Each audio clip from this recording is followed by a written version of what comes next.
Liza and I went to Mexico to celebrate our 50th birthday together this past week. Just arrived back last night, and it was one of our favorite places to go. And we just go and sleep a lot. Actually, get in the sun a little bit. Probably eat a little bit too much. Enjoy good coffee and pastries. And it's one of those places where you never have to leave. And it was amazing. One of the funny things is we're always looking for people and asking God, do you have something that we might want to say to that couple, to that person, to those individuals? Lots of couples on their honeymoon, lots of couples on their anniversaries, so we get to talk to a lot of people. Every time we've gone, this is our 5th time to go. God's grace, it's great. Every time we go, there's a gospel conversation or more. That didn't come this time until the very last day we were there. I went to the gym because I'm that kind of guy. I'm skinny. I got to work on all of this stuff. And so Liza was at the pool, and she goes, "I'll just sit and wait for you." And so I was a little late, and I saw her talking in the pool to two couples actually, and they had massive cowboy hats on in the pool, and I'm like, I'm already in. I love this. I don't know what's going to happen, but these are my people, and so I jump in. And I started talking to the two cowboys, and apparently I had a twang to my voice, and Liza looks at me and says, "Why are you talking so funny?" And I'm like, this is how I talk to my people. This is the dialect of, And so, turned out that these two guys were world champion bareback bronc riders. Years ago, they're in their 50s, like I am now. And so, we got to talking, and we're sharing a little bit of life stories. But the first main subject that came up were kids and parenting. And it's always fascinating to me. Of all the things, now, when I drop that I'm a pastor, that normally changes the conversation, right? They're like, oh. Some people slowly, in a pool, they slowly wade away. Outside the pool, they slowly walk away, or they make some excuse and go. Some people dive right in. Oh, tell me about that. Some people begin to talk about either marriage, their life struggles, some suffering that they're going to. But I think, I haven't kept perfect roll with this, but the most popular subject when we meet strangers in the airport, or when we're traveling, or even on the mission field, the most popular subject of cold call stranger conversations, parenting. I'm not making that up. People want to talk, apparently, to a pastor and a pastor's wife. They want to talk about kids. They want to talk about their kids. One of the couples already had grandkids. They want to talk about their grandkids. And so we started talking about parenting. And I was like, coming up on Sunday, I'm starting a Sunday on parenting because we have a Saturday conference, and then the next Sunday too on parenting. And he's like, wow. And so we started talking. They started telling stories, and we started telling stories. And we saw life come on. That led to the gospel. One of the guys asked my testimony. I told him my whole testimony. Told him how I got saved and shared the gospel with him. Some of them were asking questions about the gospel. It was amazing. We saw them later that night, and they said they had dinner, and the major part of their conversation, we don't know what it was, they said it was very philosophical, and it was about what we shared in the pool. And I was like, okay. So pray for two cowboy couples. And all the things that God is going to do in them, but parenting, it comes up. And you might be saying, oh, okay, I didn't know, I thought we were in the Gospel of John, I wouldn't have come if it was, because I'm not a parent yet, or I am a parent and I have a little guilt about that, or I'm a parent and it's so confusing to me, or I'm an empty nester and I feel like, hey, most of my job is done, or you're single, and you're not a parent yet, not married yet, or you're married and don't have kids, or you're divorced and you're single parent, or you're co-parenting, and all manner of things.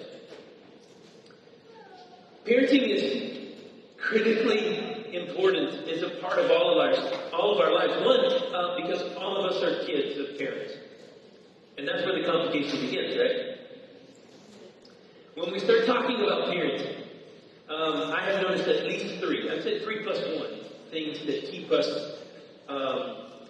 from engaging the conversation with more open hands and open hearts. The first one I say is inheritance. What we have inherited as kids of parents.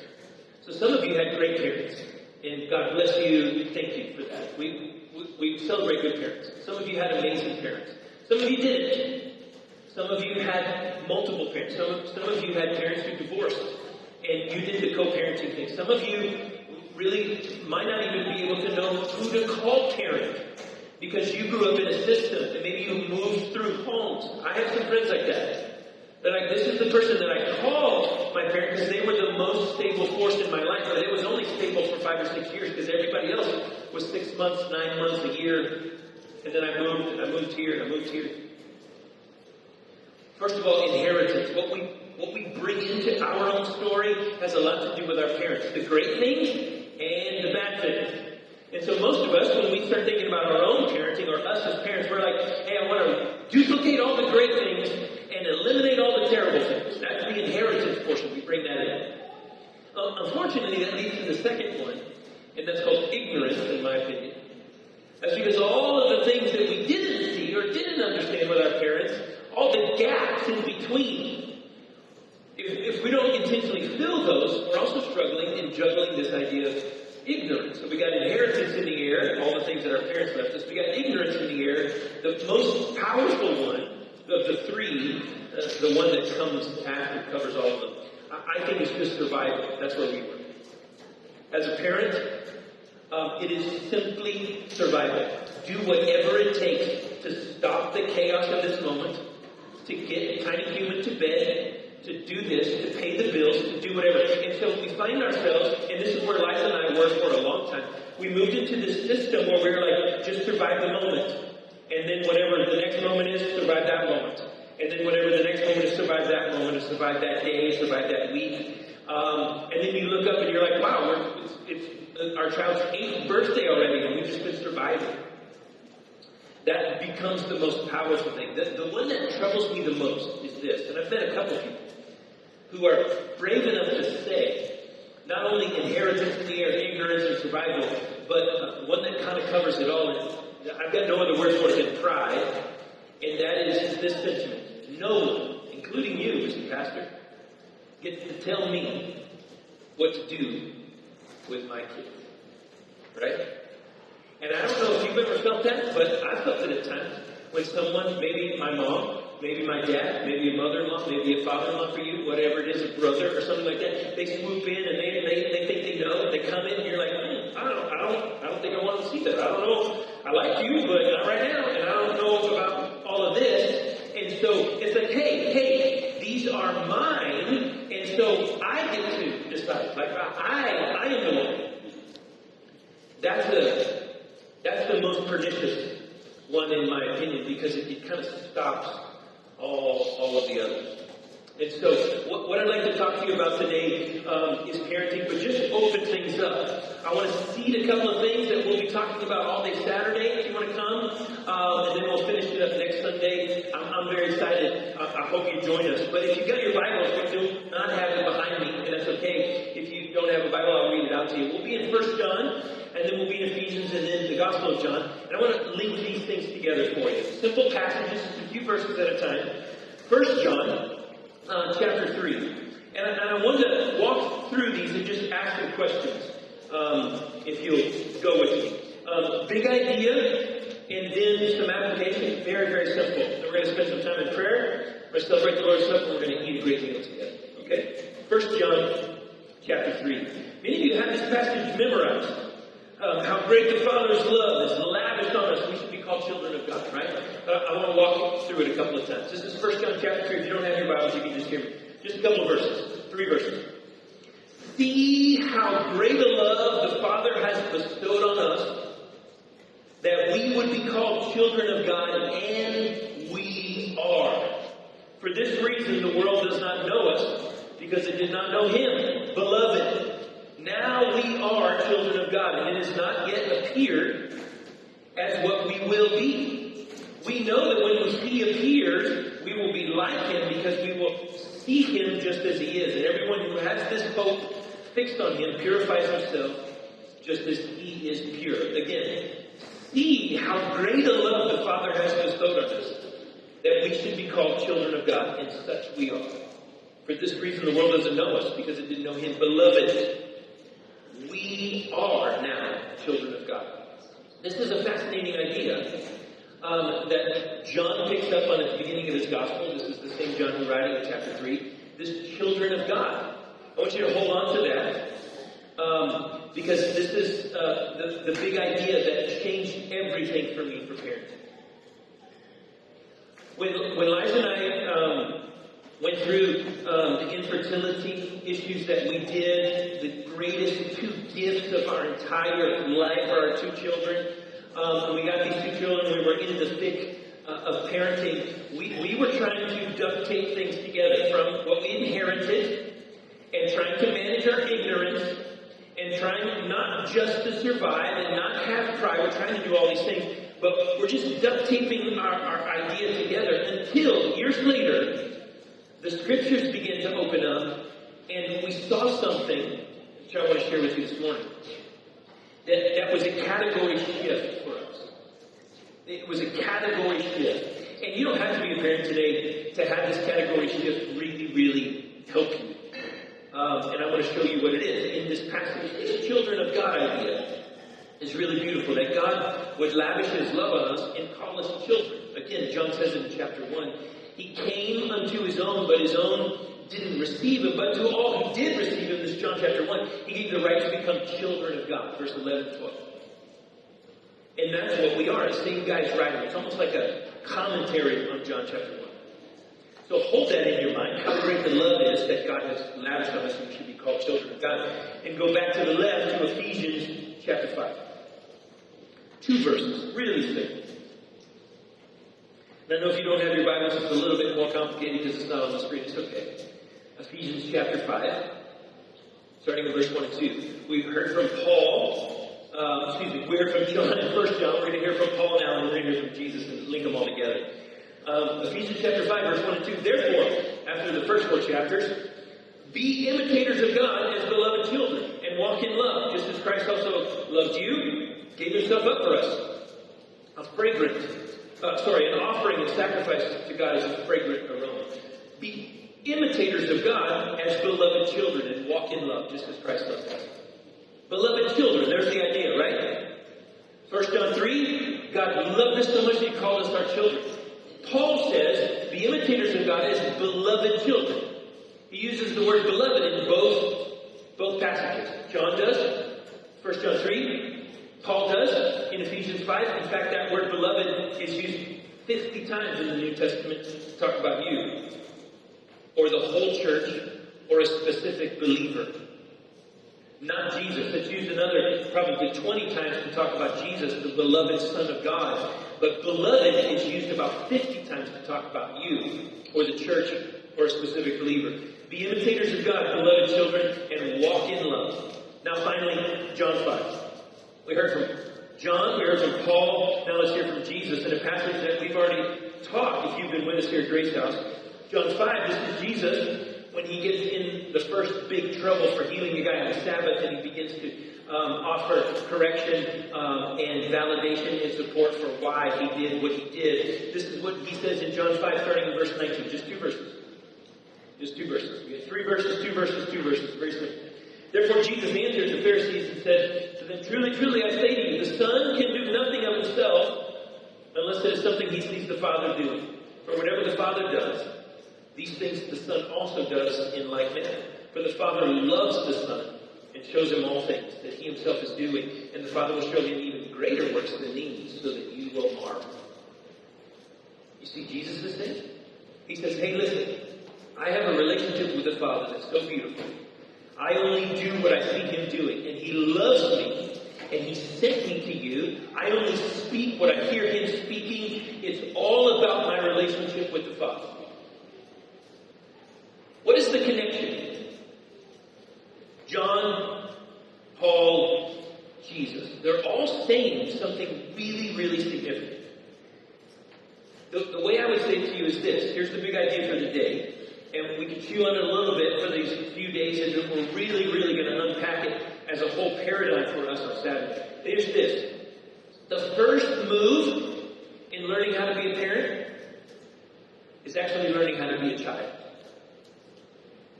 The first move in learning how to be a parent is learning how to be a child. And here's what I mean by that. It's not going back in some of the popular psychology of the day and learning how to reparent yourself, or I'm not throwing shade on any books or a specific place. That's not what I'm talking about. It's not going backwards into your childhood, although sometimes that work of understanding that is really, really important. It's about learning how to be equipped as a child of God that is called beloved by the Father.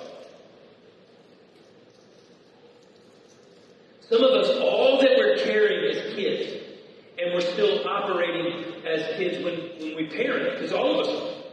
You know, every parent's just a former child leading a current child in trying to figure out how to turn childishness into adultishness. That's what we're doing. As every parent ever, right? And so we need to understand a couple of really beautiful things. You, parent, no matter where you are more like your child than you are unlike. Because you're struggling with the same things. You're asking the same questions. You just have a bigger vocabulary. You've read some books and you've gone to some classes. But your search for significance, your search for meaning, your search for love, your search for relationship and security, it's exactly the same. Exactly the same as your child. Once they begin to be independently moving, they begin to develop a language, and they begin to develop conversation with you. From that point on, even before, they're soaking it all up. But from that point on, they're on this road to independence. And they're looking at you primarily, mom and dad, or if you're a single parent, dad alone or mom alone. They're looking to you to answer and provide some of these big, big questions. But the reality is you and I are still struggling with those same questions. And so the first move, almost like a chess game, that first move is important. Are you going to take the king pawn out? You're going to take the queen pawn out? It's going to be a Spanish defense. It's going to be a queen gambit. You're going to protect the middle of the board. You're going to try to move it to the... It's all about that very first move. If we don't get the first move right, and it's not grounded in the right place, everything else we do as parents, listen, friend, I'm trying to help you save some pain from what I've experienced and all of my very big mistakes, okay? If we don't get that first move right, everything else will rust under the oxidating work of earning, of shame, of fear, of control. That's where we will end up. Dabbling in all of these things. And all of a sudden, parenting becomes this cycle. It's like Dorothy in The Wizard of Oz before it becomes color. And everything is swirling around. We're trying to get into the thing underground and it's locked. And we're trying to hold on to our dog. And all of a sudden we're up off the ground and we're like, I don't even know what's happened. I don't even know what's north and south, up and down anymore. Because that's how quickly it happens. But the first move of learning how to parent, and you can relearn that even if your kids are parents themselves. If you're a grandparent, you're great-grandparents today. You can still learn. I'll tell you, and we'll talk about this on Saturday, there is no finish line to parenting. I'll tell you, I walked with a guy for a little while. And I'm often not speechless. I don't know if we've met. I'm often not challenged to not have something to say. But just years and years ago, different context, different place, right? I talked with a husband and father who was having a particularly hard time with one of his kids. And then I was trying to pastor him, trying to love him well, trying to walk with him and his wife and their kids. And he looked at me and just said, I just got to make it to 18. And I was like, what does that mean? He said, I just got to make it till my kid is 18. And I'm like, why do you got to make it till your kid is 18? He said, because then my job is done, hands off. And I was like, wait, what? What's so magic about 18? What's magic about that number? And he was like, well, they become an adult, and then my job's done. And I'm like, oh, my heart broke. And I'm like, no. Your job may change slightly at that point, but your job is never done, man. Your job is never done. There's no finish line to parenting. There are mile markers. There's some great sort of stage lines that you go through, but we keep running as we go. The first part to learn how to be a parent is to actually learn what it means to be a beloved child. It's about your identity. It's about who you are in Jesus Christ. That's what John said in 1 John 3. See how great a love the Father has lavished on us. We should be called children of God. And we are. The Greek of that is beautiful because he's just trying to, we are. We are said like 3 times. Can you get it through your head? We are called children of God. Beautiful. Paul, be imitators of God as dearly beloved children and walk in love just as Jesus has loved us. Beloved. Beloved child. What does Jesus say in John 5? Hey, listen, I don't know why you're so angry at me. I just do what I see the Father doing because he loves me. And he shares all things with me. And he's going to do more through me than you can even possibly imagine. That's how beautiful the relationship is. So, here's the beautiful thing. You are on a journey, no matter where you are, single, divorced, grandparent, parent right now, wherever. You are on a journey, and we're on a journey together of understanding more and more depth, more and more breadth, more and more height, more and more width of what it means to be the beloved daughter of God and the beloved son of God. That personal journey that you're on is the starting point for a relearning of what it means to parent a child who is asking the same questions. Kirk Thompson, who is a Christian psychologist, who wrote some incredible books. The best one that I've read is called The Soul of Shame, and in that book, he says an outstanding quote, maybe my favorite quote of the last 10 years of all the books that I've read over 10 years. He says this, wrap your noodle around a noodle, okay? He says, all of us come into the world searching for someone who is searching for us. Isn't that good? All of us are born into the world looking for someone who is looking for us. And he relates that to the fall, to the sin that we inherit from Adam and Eve. He said this is the condition that we're born into. Now, our parents stand in a place, but our parents only stand in a place to answer that question because we have to understand that the Father and the Father alone is who answers that question. He's the one who's looking for us. He's the one who's searching for us. But how does a 3-year-old learn how to love and trust and obey an invisible, incorporeal God? Well, God has set it up because they learn how to love and trust and obey a physical, present father and mother. And then the father and mother are not God, but they are incarnations of that role, and they say, hey, you learn how to love and trust me, and I'm going to point you to God. I'm going to point you to the Father. That's the beautiful role of parenting. But if we don't understand our own belovedness, then again, the wheels are going to be wobbly, and we're in danger of moving off into the ditches. Pine Cove, if you're from Texas, you probably recognize an incredible camping ministry since 1967. Amazing. All over multiple states now, all over Texas. I kind of do whatever they ask me to do because I'm really jealous. I've always kind of wanted to be a Pine Cove counselor and have one of the cool names and do all the stuff. But I didn't. I went to a second-rate camp in another state. But when I was in college, but Pine Cove, whenever they asked me to do something, I'm like, sure. So they called me a few years ago and said, hey, would you come and do a little weekend father-son weekend retreat? And you have a couple of times to talk, and you can just hang out with the fathers. I'm like, sure. So they gave me all the information. And I had in my mind, I don't know why, it was very wrong, by the way. I had in my mind a bunch of dudes with their, teenage sons for some reason. Hanging out, walking together, I don't know, whittling things. I don't know what I had in my mind. But when I got there, I had prepared this 20 to 30 minute talk, which means 45 for me. Have we met, right? And so, and I've got all my notes and stuff, and they welcome me, and I see some old friends, and I'm like, hey, amazing. They're like, all the dads and their sons are in this room already. They've been doing some activities together, and so you can join the activities, and after that, we'll have you talk. I walk in the room, and it is not These are a bunch of dads, multiple kids, like 18 months to 4 or 5 years old. And it is chaos. The room is buzzing.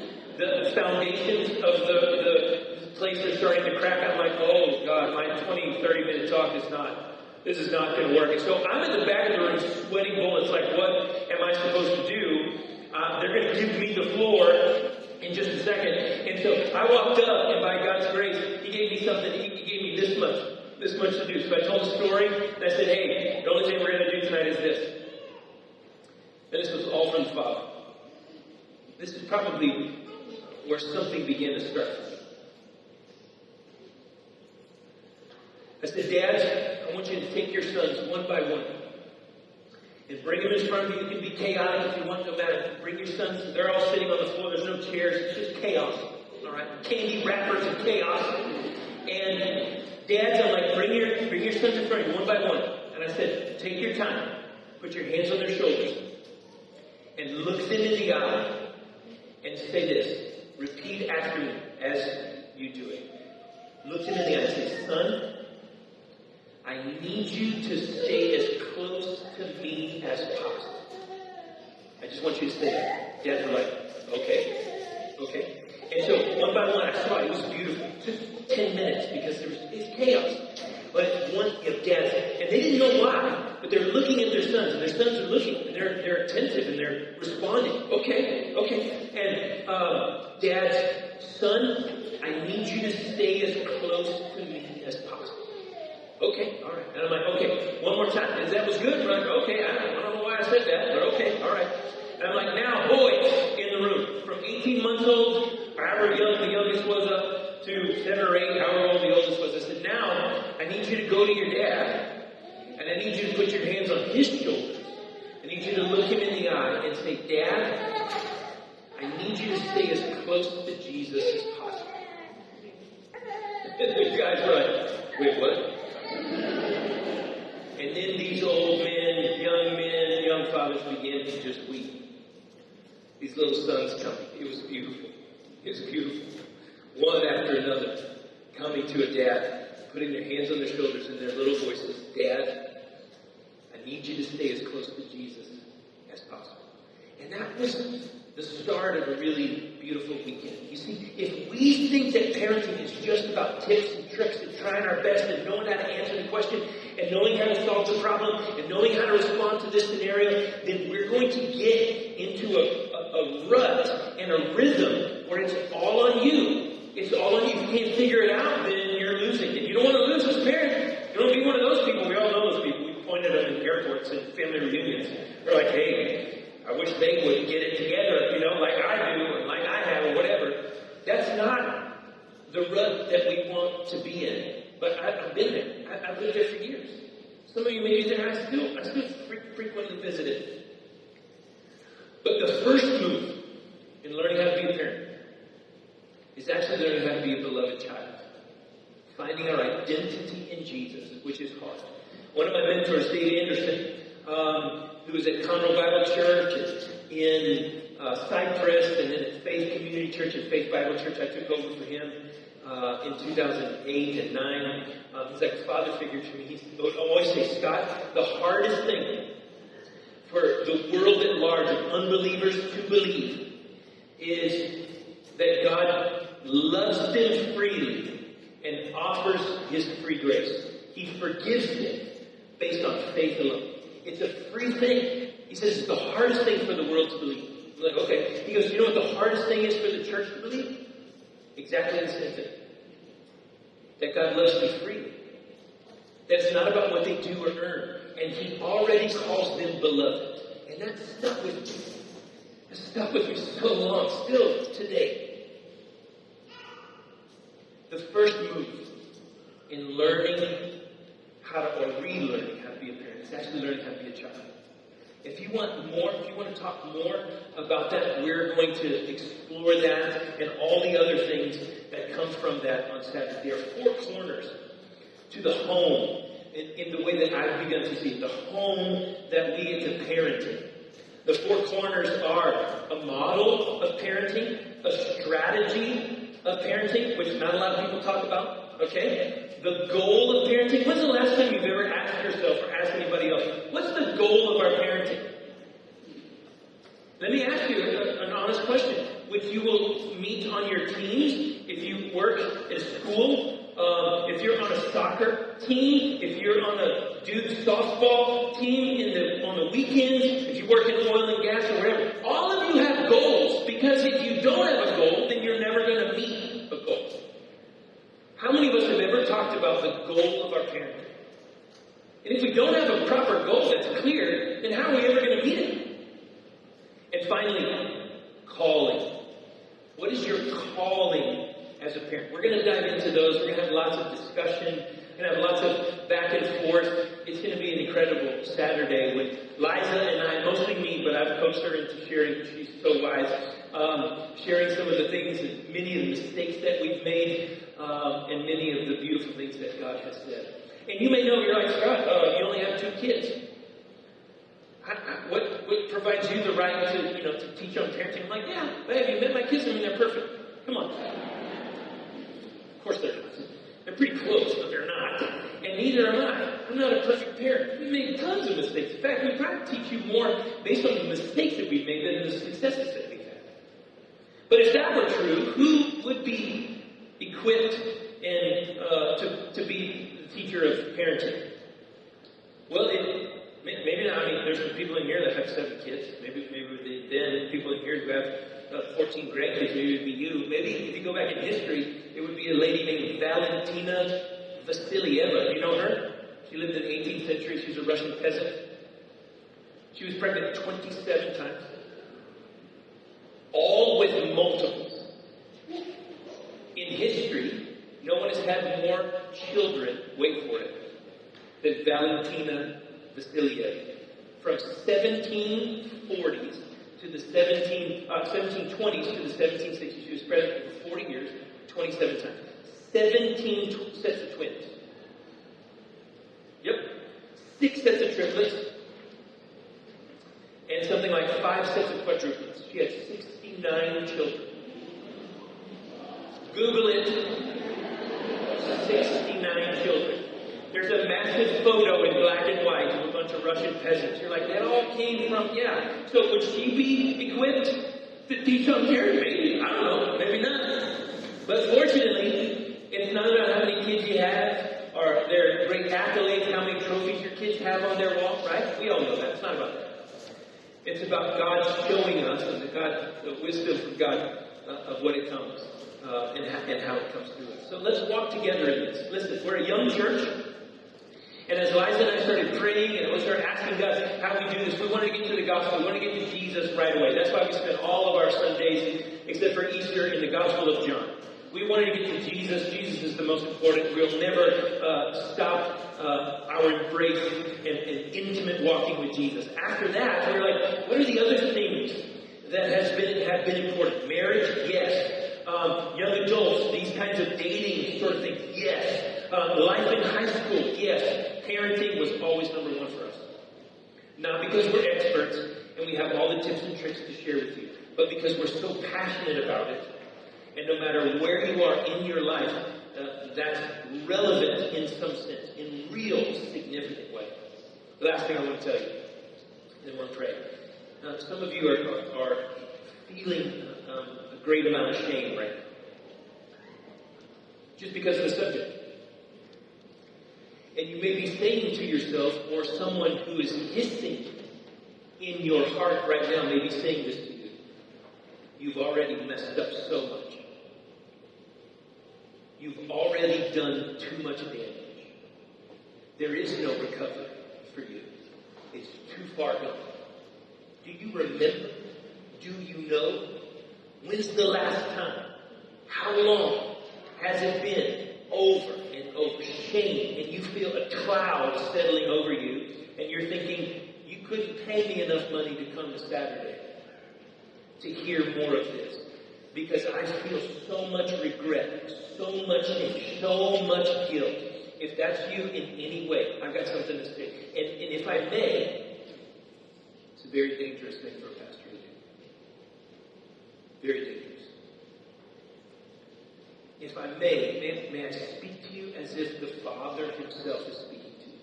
I do it with trembling. If you're struggling with that right now, I want you to hear the Father say to you, I can fix it. I'm strong enough to fix it. I'm good enough to fix it. I saw all of those moments. I was there with you. And I can fix it. My grace is sufficient.